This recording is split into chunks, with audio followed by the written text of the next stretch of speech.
Welcome back to my channel. চলে এসেছি আরেকটা নতুন ব্লগ নিয়ে। তো গরমের ছুটি শেষ, গরম না কমলেও আমাদের যেতে হবে এবার স্কুলে। ওমির স্কুল শুরু হয়ে গেছে। তো আজকে দেখো ওমির স্কুলের গরমের ছুটির পর প্রথম দিন। তো আজকে এখানে ওমিকে দিয়েছি কেক অ্যান্ড বিস্কিট। তো এত গরমে কতটা কি খাবে বোঝার উপায় নেই। তো যাই হোক, ওর পছন্দের টিফিনটাই আজকে দিলাম, যদি একটু ভালোবেসে খেয়ে থাকে। দেখা যাক খায় কি না।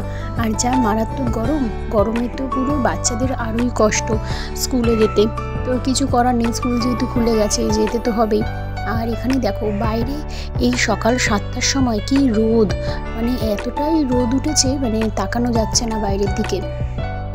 তো শুধু মানুষ কেন, আমাদের তো কষ্ট হয় যেমন, ঠিক তেমন গাছপালাদেরও প্রচুর কষ্ট হয়, এমনকি পশু পাখি যারা রয়েছে তাদেরও। তো যাই হোক, কী আর করা যাবে। আর এছাড়া এর জন্য দায়ী অবশ্য আমরাই।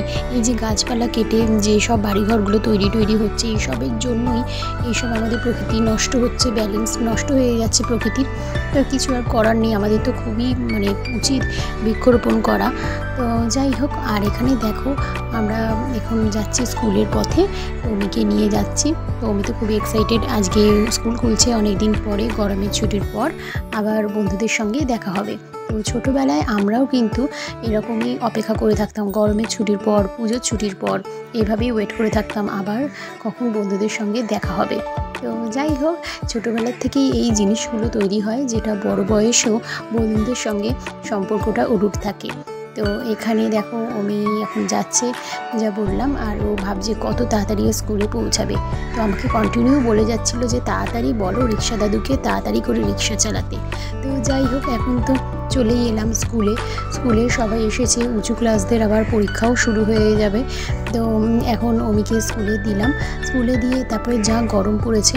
তো যাই হোক, আমিও এবার বাড়ির পথের দিকে হাঁটা দিলাম। তো গরমে তো ওষ্ঠাগত অবস্থা। সকালবেলা তো উঠে দেখি ফার্স্টে ওমির জন্য সব কিছু রেডি করে নিলাম। তারপরে যেহেতু আজকে ওমির স্কুল শুরু হচ্ছে আবার সামার ভ্যাকেশনের পর, তো সেই জন্য ওমিকে একটুখানি তাড়াতাড়ি করে রেডি করালাম। অনেকদিন পর স্কুলে যাচ্ছে, তো এখন স্কুলে চলেও গেছে। আর এখন আমি বসে বসে খাচ্ছি এই যে বাবুজি যে কেকটা হয়, এই টিফিন কেকটা অসাধারণ। আমি তো বলবো যে অন্য কেকের তুলনায় এই কেক আমার কাছে সবথেকে বেস্ট লাগে। আর কার এই ধরনের কেক খেতে ভালো লাগে অবশ্যই কিন্তু কমেন্টে জানিয়ে। তো বাবুজি কেক এক কথায় আমার কাছে পুরো একদম 1 নম্বর, পুরো সেরা এখনো পর্যন্ত সেই ছোটো থেকে। তো যাই হোক, এখন তো পুজো করে নিয়েছি, চাটা করা হয়ে গেছে, কেক খাবো, একটুখানি ফোন দেখবো, তারপরেই নিচে যাবো। তো আর এখনও এত বেশি গরম পড়েছে, গরমের ছুটিটা কাটানোর পরেও মনে হচ্ছে গরমের ছুটি না কাটলেও হয়তো হলে ভালো হতো। এতটাই গরম আমাদের, সেজন্য একটু তাড়াতাড়ি ছুটি হয়ে যাচ্ছে। তো জানি না কবে বর্ষা আসবে, প্রচণ্ডই খারাপ অবস্থা, এতটা গরম। আর এখানে দেখো ওমির পাপা নিয়ে চলে এসেছে ম্যাঙ্গো লস্যি। তো এটা তো পাওয়া যাচ্ছে দোকানে, দেখে আমি তো খুবই খুশি হলাম। রেড কাউ কোম্পানি বার করেছে। তো এই দুর্দান্ত গরমে কোল্ড ড্রিঙ্কসের থেকে শতগুণের এটা ভালো। তো আমি হাইলি রেকমেন্ড করছি। তো তোমরা অবশ্যই এটা ট্রাই করতে পারো, আর ঘরেও বানিয়ে নিতে পারো, খুবই ইজি। ম্যাঙ্গো পরিমাণ মতো চিনি আর টক দই দিয়ে ব্লেন্ড করে নিলেই হয়। কিন্তু তাও রেডিমেড যখন হাতে পাচ্ছি, তো আর কোনো কথাই নেই। ওমির জন্য রেখেছি, ও স্কুল থেকে এসে খাবে। আর আমার তো এই গরমে এটা খেতে দুর্দান্ত লাগলো। আর আজকে দেখো চলে এসেছে মাছের রাজা ইলিশ। তো যেহেতু সামনে জামাই ষষ্ঠী, সেই জন্য বাজারে এটা উঠেছে দেখেই বর নিয়ে চলে এসেছে ইলিশ। বছরের এটা আমাদের প্রথম ইলিশ, তো দারুণ লাগছে। আর আজকে যেহেতু কৃষ্ণাদি আসছে না, এটার দায়িত্ব তো আমাকেই নিতে হবে। আর এখানে দেখো ইলিশ মাছ মানে ইলিশ মাছের তেল না করলে তো নয়। তো ইলিশ মাছের তেল দিয়ে কিন্তু আমার পুরো ভাত খাওয়া হয়ে যায়। কারা কারা আমার মতো করো অবশ্যই কিন্তু কমেন্টে জানিও। আর এখানে ইলিশ মাছের তেল পুরো করা হয়ে গেছে। আর তেলের সঙ্গে, মাছের তেলের সঙ্গে সেই ইলিশ মাছও কি অন্য যে কোনো মাছ, তো ওই মাছের তেলের সঙ্গে যদি আলু ভাতে না থাকে ব্যাপারটা ইনকমপ্লিট লাগে। তো সেই জন্য আমরা কিন্তু মাছের তেলের সঙ্গে আলু ভাতেও খাই। আর আমার ভাত করা হয়ে গেছে, ওমির খাবারও বসিয়ে দিয়েছি। এখানে ঝটপট করে রান্নাগুলো সেরে নিচ্ছি। আর এখানে পেঁয়াজটা ভেজে নিচ্ছি, কারণ আলু ভাতেতে দেবো।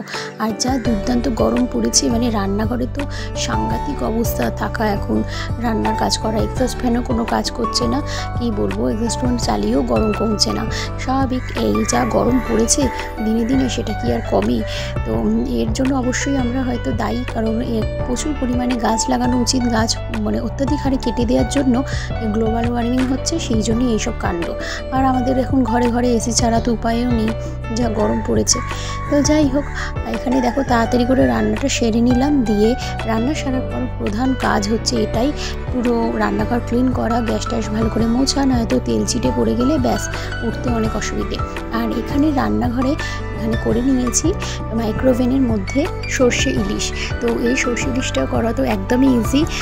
টক দই, সর্ষে বাটা, লঙ্কার গুঁড়ো, হলুদ, নুন, চিনির দানা কয়েকটা পরিমাণ মতো দিয়ে সব মিক্সড করে একসাথে বসিয়ে দিলাম। পরিমাণ মতো সর্ষের তেলও দিলাম। তারপরে 5 মিনিটের মধ্যেই তৈরি হয়ে গেল এই ইলিশ। সর্ষে ইলিশ তো খেতে দুর্দান্ত লাগে। আর তারপরে ঝটপট করে বেরিয়ে পড়লাম মমিকে আনতে। যা গরম পড়েছে কিচ্ছু তো আর বলার নেই, তো আর কি করা যাবে। আর এখানে অমিকে নিয়ে এবার হাঁটছি। আর অমি একদমই ক্যামেরার সামনে কথা বলতে পারছে না, কারণ এতটাই ওর গরম লাগছে, তাড়াতাড়ি করে বাড়ি যেতে চাইছে। কিছু আর করার নেই, স্বাভাবিক, বাচ্চা থেকে বড় সবারই কষ্ট, বিশেষ করে বাচ্চাদের। অন্য কিছু